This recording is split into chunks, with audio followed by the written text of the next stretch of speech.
थे, उनका दरबार कहाँ लगता था? ये वही फिलिस्तीन है मुसलमानों, जहाँ आज आग की बारिश होती नजर आ रही है। उसी फिलिस्तीन की धरती पर हजरत सुलेमान अलैहिस्सलाम अपना दरबार लगाते थे। उनका दरबार फिलिस्तीन की धरती पे लगता था। और मुसलमानों, दरबार लगाने का एक टाइम था, एक नमाज का जो वक्त होता है, उस नमाज के बाद से लेकर के दूसरी नमाज के वक्त तक, ये बीच का जो टाइम होता, उसी टाइम में उनका दरबार लगता था। दूसरी नमाज का वक्त हुआ, वो बर्खास्त कर दिया गया दरबार। मान लीजिए सोहर की नमाज और असर की नमाज, इन दोनों के बीच का जो टाइम है, इसके बीच में उनका दरबार लगता था।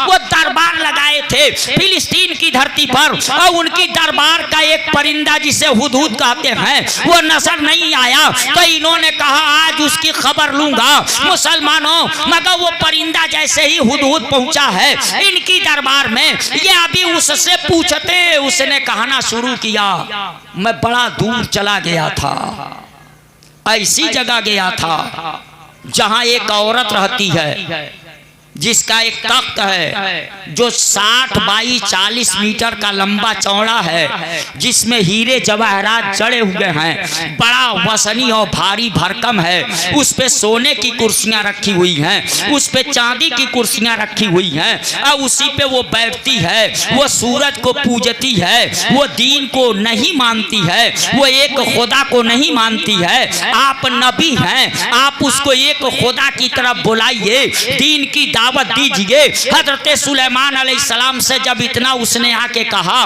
तो हजरत सुलेमान अलैहिस्सलाम का गुस्सा ठंडा हुआ और इन्होंने एक खत लिखा, क्योंकि वो मोबाइल का जमाना नहीं था, इंटरनेट का जमाना नहीं था। मुसलमानों, वो प्रिंट मीडिया, इलेक्ट्रॉनिक मीडिया और गोदी मीडिया का जमाना नहीं था। खत लिख करके उस मलिका के पास भेजा। मुसलमानों, ये भी कुरान के अंदर तफसील से है। उस मलिका के पास भेजा, और वहां जब खत पहुंचा है तो उस मलिका ने खत को पढ़ा। उसमें एक खुदा की तरफ उसे पुकारा गया था, बुलाया गया था, और उसमें कहा गया था, या तो मोतियो फरमा बरदार हो करके आओ, एक खुदा को मानो, दीन को मानो, और नहीं तो लड़ने के लिए तैयार हो जाओ। वो वहां हुकूमत करती थी मलिका बिल्किस। जब वहां खत पहुंचा ना, तो तुरंत उसने अपनी काबीना की मीटिंग बुला ली, अपने वजीरों को बुला लिया, अपने फौजी कमांडरों को बुला लिया, और सबको बुला करके खत सामने रखा। सबसे मशवरा लिया, सबसे पूछी। कमांडरों ने कहा घबराने की कोई जरूरत नहीं, हम लड़ेंगे, मुकाबला करेंगे। तो जब कहा कि हम लड़ेंगे, मुकाबला करेंगे, तो औरत बड़ी होशियार, उसने कहा खत बता रहा है कि भेजने वाला नबी अपने आप को कह रहा है, एक खुदा की तरफ बुला रहा। अगर वो नबी है तब तो पूरी दुनिया उससे लड़ करके नहीं जीत पाएगी, एक न एक दिन हार माननी पड़ेगी, उसकी बात तस्लीम करनी पड़ेगी। तो ये कहाँ की अक्लमंदी है कि बच्चों को यतीम करा दो, औरतों को बेवा करा दो, इतना खून खराबा करा दो, अब फिर बाद में उसी की बात मानो। ये कहाँ की अक्लमंदी? तो क्यों न पहले ही उसकी बात मान ली जाए। तो दरबारियों ने कहा तब क्या होगा? कहा मैं यहां से चल रही हूं,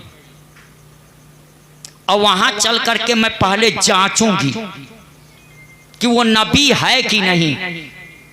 अगर वो नबी साबित हुआ तब तो उसकी बात मान ली जाएगी, जंग नहीं लड़ी जाएगी। अगर मालूम हो गया नबी नहीं है, ये भी बादशाह है, तब जंग लड़ी जाएगी, तब मुकाबला किया जाएगा।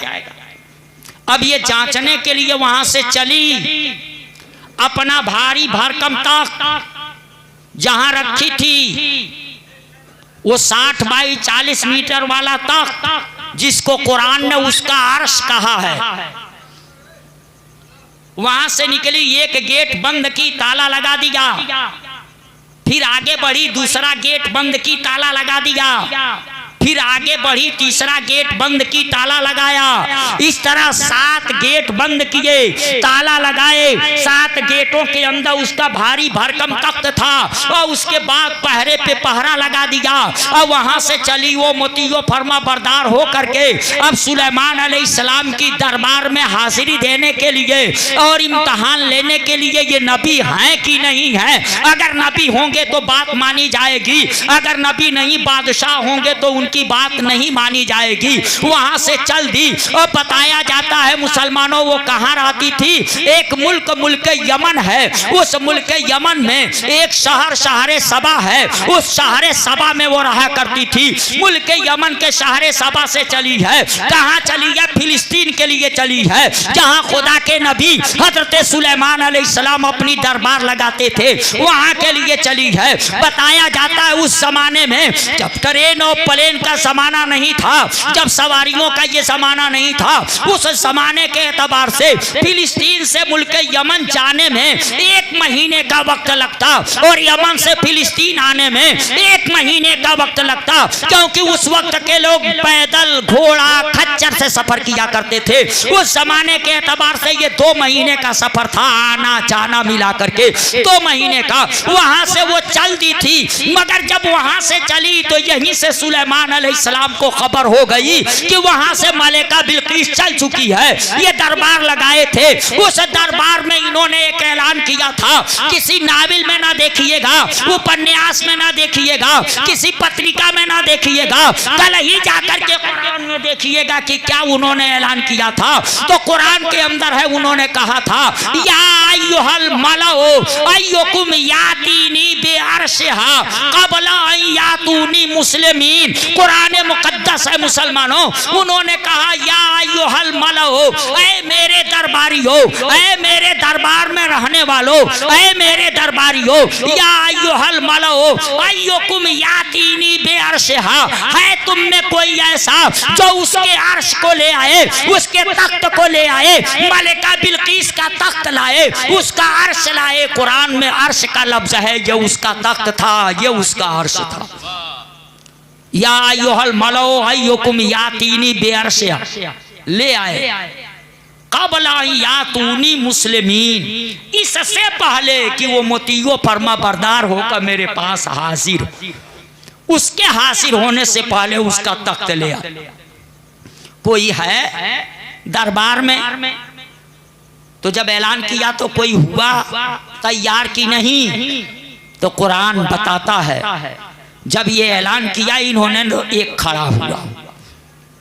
कुरान देखो, उसमें काला इफरीतुम मिनल जिन, कहा इफरीत ने जो इंसानों में से नहीं था, जिन्नों में से था। उनकी दरबार में जैसे इंसान होते थे वैसे जिन भी हुआ करते थे। तो एक जिन खड़ा हुआ जिसका नाम इफरीत, काला इफरीतुम मिनल जिन, कहा इफरीत ने जो जिन्नों में से था, क्या कहा? अनाती कबही, मैं ले आऊंगा उसके उस अर्श को, मैं लाऊंगा उसके भारी भरकम तख्त को।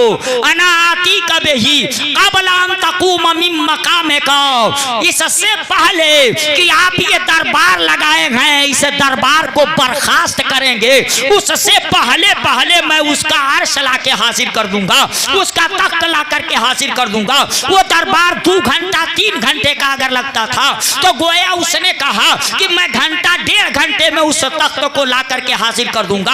आप ये दरबार बर्खास्त नहीं करेंगे, उससे पहले तख्त को ला करके हाजिर कर दूंगा। कुरान, इफरीत ने इस काम को किया, मगर सुलेमान अलैहिस्सलाम ने उससे ये काम नहीं लिया, कहा बैठ जा। मैं सोच में पड़ गया, यार इतना जल्दी लाने को तैयार है, फिर उसको बैठाया क्यों सुलेमान अलैहिस्सलाम ने? तो जवाब मिलेगा तुझको नहीं पता, मगर सुलेमान अलैहिस्सलाम को पता था।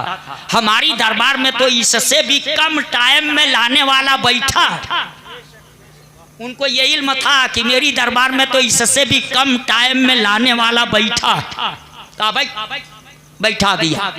जब बैठा दिया तो अब दूसरा खड़ा होगा जो कम टाइम में लाने वाला बैठा था, वो खड़ा हुआ। उसने क्या कहा? तो कुरान में रब फरमाता वो कौन था, क्या कहा? क़ालल्लज़ी इंदहु इल्मुम मिनल किताब। अब उसने कहा जो किताब इलाही से कुछ इल्म रखता था, पूरी किताब इलाही का नहीं, किताब इलाही से कुछ इल्म रखता था, उसने कहा क़ालल्लज़ी इंदहु इल्मुम मिनल किताब, क्या कहा?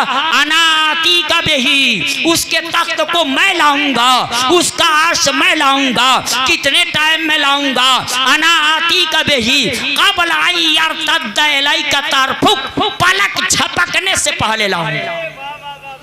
कहा उस तख्त को मैं लाऊंगा, झपकने से पहले लाऊंगा। कहां से लाना है और कहां ले आना है? तो मुसलमानों मुल्क के यमन के शहर सबा से लाना है। क्या लेकर के आना है? 60 बाई 40 मीटर का लंबा चौड़ा तख्त लेकर के आना है, जिसमें हीरे जवाहरात जड़े हुए हैं, जिसपे सोने की कुर्सियां हैं, जिसपे चांदी की कुर्सियां हैं। जमाना ट्रेन का नहीं है, जमाना प्लेन का नहीं है। और टाइम कितना लिया? पलक झपकने से पहले लाऊंगा। मुसलमानों सरा अंदाजा लगा लेना, सोच लेना ये कौन था? हजरत सुलेमान अलैहिस्सलाम की उम्मत का एक वली था।